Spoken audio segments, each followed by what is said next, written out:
এদিকে পর্যটন কেন্দ্র কুয়াকাটার সমুদ্র সৈকতেও নেমেছে পর্যটকের ঢল। সেখানকার আজকের খবর জানাতে আমাদের সাথে যুক্ত হচ্ছেন সংবাদদাতা মিলন কর্মকার রাজু। রাজু, সৈকতে ভিড় কেমন দেখছেন আজ? পর্যটকদের জন্য বিশেষ কোনো ছাড় দেওয়া হয়েছে কিনা এবং সেখানকার নিরাপত্তা ব্যবস্থা কেমন দেখছেন?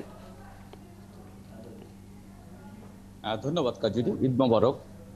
ঈদের দ্বিতীয় দিন এখানকার যে পর্যটনের যে সবচেয়ে সন্তুষ্ট হচ্ছে এখানকার হোটেল মোটেল মালিকরা আমাদের যে বিষয়টি জানিয়েছেন যে আজকে থেকে প্রতিটি হোটেলে প্রায় 50 থেকে 60 ভাগ হোটেল কিন্তু আগাম বুকিং হয়েছে। এখানকার যে 200 হোটেল রয়েছে সেখানকার যে বর্তমান অবস্থা সেটা হচ্ছে পর্যটকরা কিন্তু আজ থেকে আসতে শুরু করবে কুয়াকাটায়। আর এখানকার যে প্রশাসনের যে ছাড়পত্র বলতে সড়কে, সৈকতে এবং সাগরে এই কিন্তু পৃথক পৃথক ভাবে কিন্তু নিরাপত্তা ব্যবস্থা গ্রহণ করেছে। আপনি জানেন যে দীর্ঘ ছুটি রয়েছে বা দীর্ঘ ছুটির কারণে কিন্তু সৈকতের যে প্রচুর পর্যটকের সমাগম হবে। আগামী শনিবার পর্যন্ত কিন্তু প্রচুর পর্যটক থাকবে কুয়াকাটাতে, এবং সেই হিসেব মাথা রেখে কিন্তু সড়কে মহিপুর থানা পুলিশ, সৈকতে কুয়াকাটা টুরিস্ট পুলিশ এবং সমুদ্রে নৌ পুলিশের টহল থাকবে। এবং এর পাশাপাশি কিন্তু ফায়ার সার্ভিস কিন্তু সতর্ক অবস্থায় রয়েছে যাতে সাগরে গোসল নেমে কোনো ধরনের অপ্রীতিকর ঘটনা না ঘটে। আপনি জানেন যে এর আগে কিন্তু সৈকতে গত কয়েক বছর আগে কিন্তু একাধিক দুর্ঘটনার ঘটনা,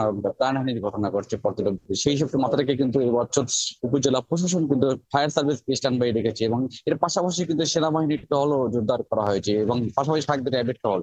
সব মিলে যে প্রশাসনিক যে তৎপর সেটা কিন্তু আসলে কঠোর নিরাপত্তা ব্যবস্থা গ্রহণ করা হয়েছে। আর সার্বিক যে অবস্থা সেটা হচ্ছে যে আজকে সকাল থেকে যে আপনি দেখতে পাচ্ছেন যে সৈকতে যে এই মুহূর্তে কিন্তু পর্যটকরা আসতে শুরু করেছে। গতকাল রাত থেকে যে পর্যটকদের ঢল নেমেছিল আজকে সকালে হয়তো 9টা থেকে 10টার পরে কিন্তু সৈকতে প্রচুর পর্যটক উপস্থিত থাকবে, সেই বিষয়টা আমাদের জেনেছে। আর এখানকার যে পর্যটন স্পটের কথা বলি সেটা হচ্ছে যে কুয়াকাটা সৈকতের বাইরে করতে বছর যে ফাত্রার বনাঞ্চল, পায়রা বন্দর এবং একই সাথে সাথে যে গঙ্গামতী বনাঞ্চল, চর গঙ্গামতী, এর বাইরে এখানে কিন্তু পর্যটকরা ভ্রমণের জন্য বিভিন্ন স্থানে যে এখানকার যে রাইডিং গুলি আছে বাইক থেকে শুরু করে বিভিন্ন যান রয়েছে সেগুলো কিন্তু বুকিং শুরু করেছে। পাশাপাশি যে ফাত্রা বনাঞ্চলের জন্য সমুদ্র পথে সুন্দরবনে যাওয়ার যে বিকল্প সুন্দরবন যেটাকে আমরা ফাত্রা বনাঞ্চল নামে পরিচিত সেখানে যাওয়ার জন্য কিন্তু তারা বুকিং শুরু করেছে। এবং এখানকার যে বুকিং এজেন্ট গুলো আমাদের জানিয়েছেন তারা কিন্তু ভালোই সাড়া পাচ্ছেন, এবং আগামীকাল থেকে কিন্তু প্রচুর পর্যটক সমাগম হবে এখানকার পর্যটন স্পটগুলিতে। আরেকটি বিষয় আপনাকে জানিয়ে রাখি যে এবছর কিন্তু উপজেলা প্রশাসন কিন্তু হোটেলগুলোতে যাতে পর্যটকদের কাছে অতিরিক্ত ভাড়া না আদায় করে এবং খাবার হোটেলে যাতে নিম্নমানের খাবার পরিবেশন এবং তাদের কাছ থেকে অতিরিক্ত খাবারের মূল্য তা না আদায় করে, এই জন্য কিন্তু তাদের ভ্রাম্যমাণ আদালতের পাশাপাশি কিন্তু তাদের সাদা পোশাকের টহল জোরদার করা হয়েছে। আপনি জানেন যে প্রতি বছর কিন্তু এই খাবার হোটেলের যে বিশৃঙ্খলতা নিয়ে কিন্তু পর্যটকদের ভিতরে একটা হতাশা থাকে, এবং সেই বিষয় মাথা রেখে এবছর কিন্তু আগাম যে সতর্কতা হিসেবে উপজেলা প্রশাসন এই বিষয়টি গ্রহণ করেছে। কাজী রাজু, আপনাকে অনেক ধন্যবাদ যুক্ত থাকার জন্য।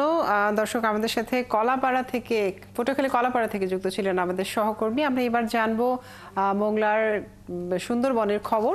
আমাদের দেশের অন্যতম পর্যটন কেন্দ্র সুন্দরবনও জমে উঠেছে পর্যটকের ভিড়। সেখানকার খবর জানাতে আমাদের সাথে যুক্ত হচ্ছেন সহকর্মী এনামুল হক। এনামুল, ঈদে পর্যটকের সমাগম কেমন দেখছেন সুন্দরবনে, এবং পর্যটকদের জন্য বিশেষ কোনো ধরনের ছাড় দেওয়া রয়েছে কিনা, সেখানকার নিরাপত্তা ব্যবস্থা কেমন রয়েছে, পর্যটকরা কি বলছেন?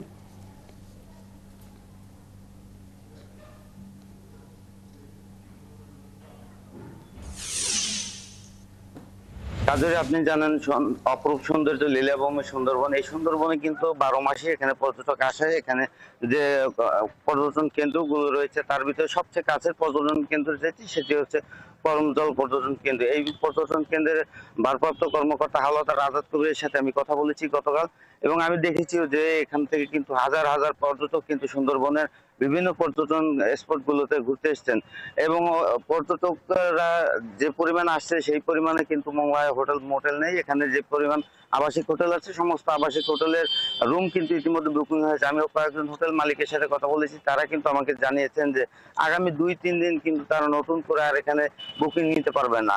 আর পর্যটকদের যে নিরাপত্তার বিষয়টি সেটি হচ্ছে এখানে মোংলা বন্দর হয়, কিন্তু এই যে পর্যটন কেন্দ্রগুলো রয়েছে এই পর্যটন কেন্দ্রগুলোতে পর্যটকরা যাওয়া আসা করার সময় কিন্তু মোংলা নদীতে সবসময় বাংলাদেশ নৌবাহিনী, বাংলাদেশ কোস্ট গার্ডের কিন্তু টহল টিম এখানে সার্বক্ষণিক থাকে। এছাড়াও নৌ পুলিশ যারা রয়েছে তারাও তারাও কিন্তু এটা দেখভাল করে। এছাড়া টুরিস্ট পুলিশের ক্যাম্প রয়েছে, তারাও কিন্তু এখানে টুরিস্টদের সমস্ত যে যাওয়া আসায় যে কোনো বিঘ্ন না হয় সেটি কিন্তু তারা সার্বক্ষণিক দেখাশোনা করেন। আর বন বিভাগের কর্মচারী বা কর্মকর্তা যারা রয়েছেন ফরেস্টার, তারাও কিন্তু এটাই দেখভাল করে থাকেন। আর একটি বিষয় যে সুন্দরবনে আসলে এখান থেকে খুব কাছের থেকে মানুষ কিন্তু আপনার সুন্দরবনের যে বন্য প্রাণীগুলো রয়েছে সেগুলো দেখতে পায়। আরেকটি বিষয় হচ্ছে মোংলা হয়ে যখনই সে করমজল কিংবা অন্য অন্য পর্যটন কেন্দ্রে যায় পর্যটক, তখন কিন্তু এখানে মোংলা নদীতে যে বড় বড় যে জাহাজগুলো থাকে সেগুলো কিন্তু তারা খুব উপভোগ করে। এছাড়া কিন্তু সুন্দরবনে আপনি জানেন গত কয়েক মাসে কিন্তু বেশ কয়েকটি বাঘ দেখা গেছে বিভিন্ন স্থানে। সে বাঘ দেখার উৎসুক উৎসুক যে পর্যটক তারা কিন্তু ইতিমধ্যে এসেছে। আপনি আমার পিছনে দেখবেন এখান থেকে কিন্তু ওই যে বেশ কিছু ট্রলার এবং গালিবোট কিন্তু বাধা রয়েছে এবং ইতিমধ্যে পর্যটকরা সেখানে যেতে শুরু করছেন। দিন যত গড়াবে পর্যটকের সংখ্যা কিন্তু সুন্দরবনের বিভিন্ন স্পটে বাড়বে বলে মনে করছে বন সংশ্লিষ্ট যারা রয়েছেন তারা। এনামুল, আপনাকে অনেক ধন্যবাদ যুক্ত থাকার জন্য। দর্শক, আমাদের সাথে যুক্ত ছিলেন সহকর্মী, জানাচ্ছিলেন সুন্দরবনে পর্যটকদের আগমন সম্পর্কে।